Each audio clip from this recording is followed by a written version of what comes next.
महाराष्ट्र में पिछले 24 घंटे में 2553 नए मामले, कुल 88,528 संक्रमित। महाराष्ट्र में पिछले 24 घंटे में 2553 नए मामले सामने आने के बाद यहां संक्रमित मरीजों की संख्या 88,528 तक पहुंच गई। राज्य में सोमवार को 109 लोगों की मौत दर्ज की गई। स्वास्थ्य विभाग के अनुसार कोरोना संक्रमण के कारण राज्य में अब तक 3,169 लोगों की जान जा चुकी है, जबकि 44,374 संक्रमित अस्पतालों में इस संक्रमण से लड़ रहे हैं। गौरतलब है कि रविवार को महाराष्ट्र में कोरोना संक्रमण के 3,007 नए मामले सामने आए थे और 91 संक्रमितों की मौत दर्ज की गई थी।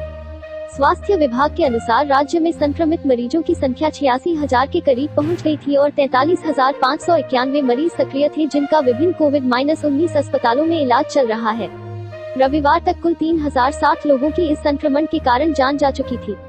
वहीं मुंबई में रविवार को कोरोना संक्रमण के 1421 नए मामले सामने आए थे और 61 लोगों की मौत दर्ज की गई। सीएम केजरीवाल का आज होगा कोरोना टेस्ट, खांसी बुखार की शिकायत। दिल्ली में कोरोना से हालात लगातार बिगड़ते जा रहे हैं, जिसकी आंच अब दिल्ली के मुख्यमंत्री अरविंद केजरीवाल तक पहुंचती नजर आ रही है। सीएम अरविंद केजरीवाल के अंदर कोरोना जैसे लक्षण पाए गए हैं, जिसके बाद उन्होंने खुद को आइसोलेट कर लिया है। आज उनका कोरोना टेस्ट होगा। जिस कोरोना ने दिल्ली में कोहराम मचा रखा है, उसकी आहट पर दिल्ली के मुख्यमंत्री अरविंद केजरीवाल तक पहुंच गई है। अरविंद केजरीवाल की तबीयत रविवार शाम से गड़बड़ है। उन्हें खांसी और बुखार की शिकायत है, जिसके बाद अब आज सीएम केजरीवाल का कोरोना टेस्ट कराया जाएगा। गुजरात बोर्ड 10वीं का रिजल्ट जारी, GSAV.org के अलावा ये रही चेक करने के डायरेक्ट लिंक। गुजरात माध्यमिक और उच्चतर माध्यमिक शिक्षा बोर्ड 9 जून को कक्षा 10 या GSAV SSC परीक्षा के रिजल्ट जारी कर दिए हैं। परीक्षा में शामिल हुए सभी छात्र आधिकारिक वेबसाइट GSAP.org और ggvservice.com पर विजिट कर अपना रिजल्ट चेक कर सकते हैं। आधिकारिक आंकड़ों के अनुसार इस साल कक्षा 10 गुजरात बोर्ड परीक्षा के लिए 11 लाख से अधिक छात्र उपस्थित हुए हैं, जिनका रिजल्ट जारी हो चुका है। रिजल्ट अन्य प्राइवेट रिजल्ट होस्टिंग वेबसाइट पर भी जारी किया गया है।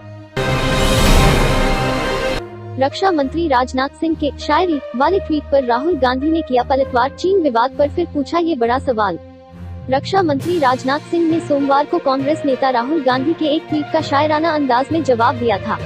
इस पर अब एक बार फिर राहुल गांधी ने पलटवार करते हुए सवाल किया है। राहुल गांधी ने भारत चीन सीमा विवाद को लेकर सवाल किया है। उन्होंने रक्षा मंत्री पर तंज कसते हुए ट्वीट में लिखा, एक बार रक्षा मंत्री का हाथ के निशान पर टिप्पणी करना हो जाए तो क्या वह जवाब दे सकते हैं कि क्या लद्दाख में चीन ने भारतीय क्षेत्र पर कब्जा कर लिया।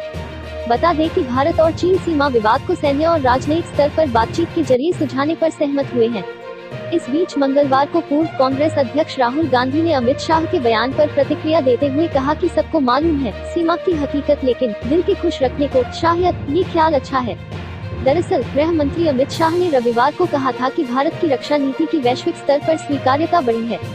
पूरी दुनिया यह मानती है कि अमेरिका और इजराइल के बाद अगर कोई देश है जो अपनी सीमाओं की रक्षा करने में समर्थ है तो वो भारत है। राहुल गांधी ने गृह मंत्री के इसी बयान को लेकर ट्वीट किया था। आज बंगाल में वर्चुअल रैली के जरिए ममता के खिलाफ शाह करेंगे चुनाव अभियान की शुरुआत। कोरोना वायरस महामारी ने देश में चुनाव प्रचार की तस्वीर बदलकर रख दी है। केंद्रीय गृह मंत्री अमित शाह बिहार के बाद अब पश्चिम बंगाल में मंगलवार को भाजपा के चुनाव अभियान की शुरुआत करने वाले हैं। यह रैली इसलिए भी अहम है क्योंकि अगले साल राज्य में विधानसभा चुनाव होने हैं। हालांकि भाजपा अभी से तैयारियों में जुट गई है। शाह अलग अलग मीडिया प्लेटफॉर्म्स पर सुबह 11 बजे भाजपा कार्यकर्ताओं और आम लोगों संग संवाद करेंगे। इस रैली में बंगाल भाजपा के सभी बड़े नेता शामिल होंगे। राज्य भाजपा अध्यक्ष दिलीप घोष ने कहा, यह रैली प्रदेश में पूरी तरह सियासी तस्वीर बदल देगी। आगामी विधानसभा चुनाव को लेकर यह हमारी पहली रैली है और इसमें ज्यादा से ज्यादा लोगों को शामिल करके हम वर्ल्ड रिकॉर्ड बनाने की तैयारी कर रहे हैं। उत्तर कोरिया ने खत्म किया दुश्मन दक्षिण कोरिया से सैन्य और राजनीतिक रिश्ता। उत्तर कोरिया ने सीमा पर उसके खिलाफ पर्चे भेजने से अपने प्रतिद्वंदी दक्षिण कोरिया से उसके सैन्य और राजनीतिक संपर्कों को खत्म करने का निर्णय लिया है। कोरियाई केंद्रीय समाचार एजेंसी के मुताबिक उत्तर कोरिया ने सीमा पर उसके खिलाफ पर्चे भेजने से लोगों को नहीं रोक पाने के लिए अपने प्रतिद्वंदी दक्षिण कोरिया की निंदा की। इसके बाद उत्तर कोरिया ने सख्त एक्शन लेते हुए पड़ोसी देश के साथ सैन्य और राजनीतिक संपर्कों को बंद करने का फैसला किया। रिपोर्ट में कहा गया है कि मंगलवार को पहले कदम के रूप में उत्तर कोरिया एक अंतर कोरियाई संपर्क कार्यालय में संचार की लाइन और राष्ट्रपति कार्यालयों के बीच हॉटलाइन को खत्म कर देगा। KCNA ने कहा कि उत्तर कोरिया के लोग दक्षिण कोरिया के अधिकारियों के विश्वासघाती और चालाक व्यवहार से नाराज हैं, जिसके चलते यह फैसला लिया गया। ग्लोबल टाइम्स के लेख पर CAIT की तीखी टिप्पणी, कहा देंगे मुंहतोड़ जवाब। Confederation of all India traders CAIT ने चीन के समाचार पत्र ग्लोबल टाइम्स में प्रकाशित लेख की चुनौती स्वीकार की है। चीनी सरकार के मुखपत्र में कहा गया है कि चीनी उत्पादों के बहिष्कार करने की भारत की हैसियत नहीं है। इस पर तीखी प्रतिक्रिया व्यक्त करते हुए कैट ने कहा, देश के व्यापारी और नागरिक मिलकर इस बहिष्कार को सफल करके दिखाएंगे। कैट ने कहा कि चीनी अखबार ने हिंदुस्तान के स्वाभिमान को ललकारा है, जिसे किसी भी कीमत पर बर्दाश्त नहीं किया जाएगा और चीनी अखबार को इसका मुंहतोड़ जवाब दिया जाएगा। कैट ने ये भी कहा कि अब चीनी उत्पादों के बहिष्कार का राष्ट्रीय अभियान भारतीय सामान हमारा अभियान, जो 10 जून से पूरे देश भर में शुरू हो रहा है, उसे बड़े स्तर पर देश भर में चलाया जाएगा। कैट के राष्ट्रीय अध्यक्ष BC भरतिया और राष्ट्रीय महामंत्री प्रवीण खंडेलवाल ने कहा कि प्रधानमंत्री नरेंद्र मोदी के लोकल पर वोकल के सशक्त आह्वान को मिल रहे जबरदस्त समर्थन से चीन के लोग बौखला गए हैं। अब उसे भारत का रिटेल बाजार अपने हाथ से निकलता नजर आ रहा है और इसलिए चीनी अखबार ने इस तरह की निरर्थक टिप्पणी की है, जिसका माकूल जवाब देश के व्यापारी और नागरिक मिलकर देंगे। दुनिया का पहला कोरोना मुक्त देश बना न्यूजीलैंड, 0 केस की खुशी में PM ने किया डांस। पूरी दुनिया कोरोना वायरस की महामारी से जूझ रही है। अमेरिका जैसी महाशक्ति भी बेकाबू होते जा रहे हालात को संभाल नहीं पा रही है। दुनिया भर के वैज्ञानिक कोरोना के संक्रमण को रोकने की तरकीब और इसकी दवा खोजने में जुटे हुए हैं। इस बीच न्यूजीलैंड से एक अच्छी खबर आई है। न्यूजीलैंड कोरोना मुक्त देश बन गया है। न्यूजीलैंड के एक अस्पताल में भर्ती कोरोना के अंतिम मरीज को भी उपचार के बाद स्वस्थ होने पर घर भेज दिया गया है। पिछले 17 दिन से देश में कोरोना का कोई नया केस सामने नहीं आया है। न्यूजीलैंड की प्रधानमंत्री जेसिंडा अर्डर्न ने सोमवार को यह घोषणा की। उन्होंने कहा कि अब देश में मरीजों की संख्या 0 हो गई है। भारत की GDP दर 3.2% से खुलेगी, लेकिन अगले साल पटरी पर आ जाएगी, वर्ल्ड बैंक। विश्व बैंक की एक ताज़ा रिपोर्ट में अनुमान लगाया गया है कि भारतीय अर्थव्यवस्था चालू वित्त वर्ष में कोरोना वायरस और उसकी रोकथाम के लिए लागू प्रतिबंधों के प्रभावों के चलते 3.2% से खुलेगी। इस बहुपक्षीय वित्तीय संगठन का कहना है कि कोविड-19 के झटके से देश की अर्थव्यवस्था अस्त व्यस्त हो गई है। कई अन्य वैश्विक साख प्रमाणन एजेंसियों ने इससे बड़े संकुचन के अनुमान लगाए हैं।